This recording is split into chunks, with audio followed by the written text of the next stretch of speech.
Hi guys! Welcome back to my channel. So for today's vlog, samahan niyo ako guys kasi meron akong maikling reaction sa isang series na napanood ko. Tama na muna tayo sa mga cheating-cheating eme-eme na nagva-viral ngayon sa lahat ng social media.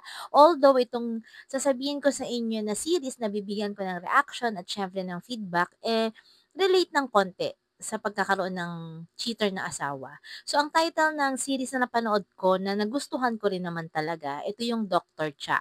Ito yung series ng 2022 na pinalabas sa Netflix.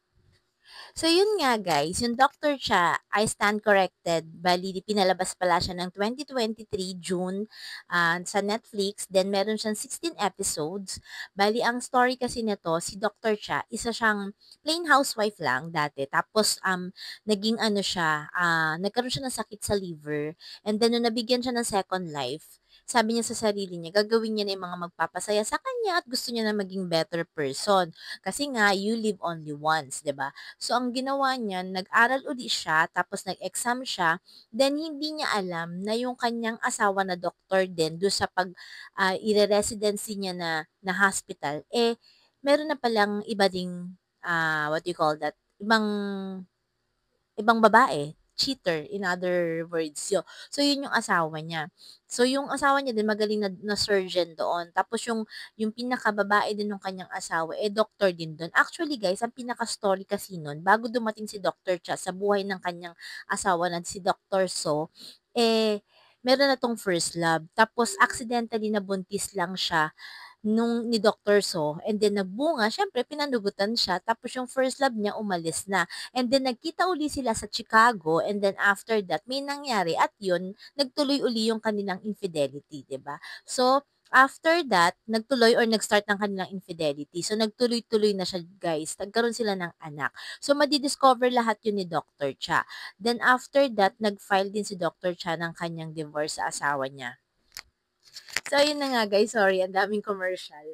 So, ang nangyari nga guys is, inano niya, nalaman niya, nag-file siya ng divorce, tapos naging, ano rin siya, naging magaling na doctor dun sa hospital na yun. Kaso, unfortunately, bumalik uli yung kanyang sakit.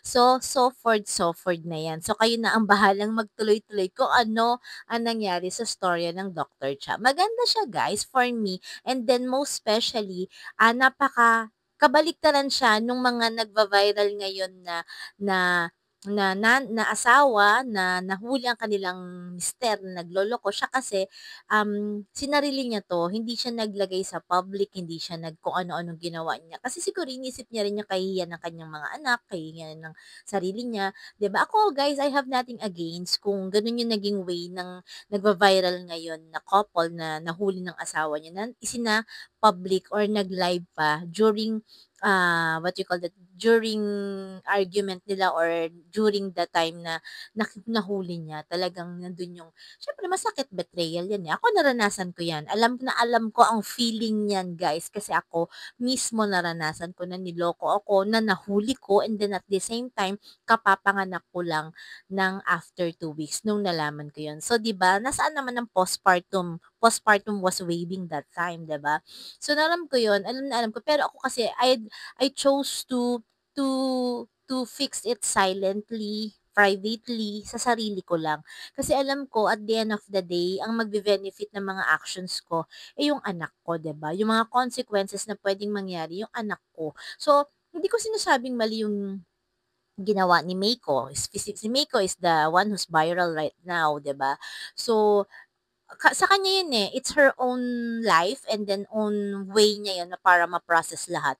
So, ako naman kasi, I'd rather nag-choose na lang ako na manahimik ako and then mag-stand uli. And then, ito ako ngayon. So, para kasi alam ko, yung at the end of the day, yung anak ko pa rin ang priority ko. Dahil pwedeng may hindi maging magandang reaction, may magandang hindi mangyari kung sakaling matapos yung issue na yan. Kasi at the end, magiging okay pa rin kayo eh, dahil meron kayong mga anak, 'di ba?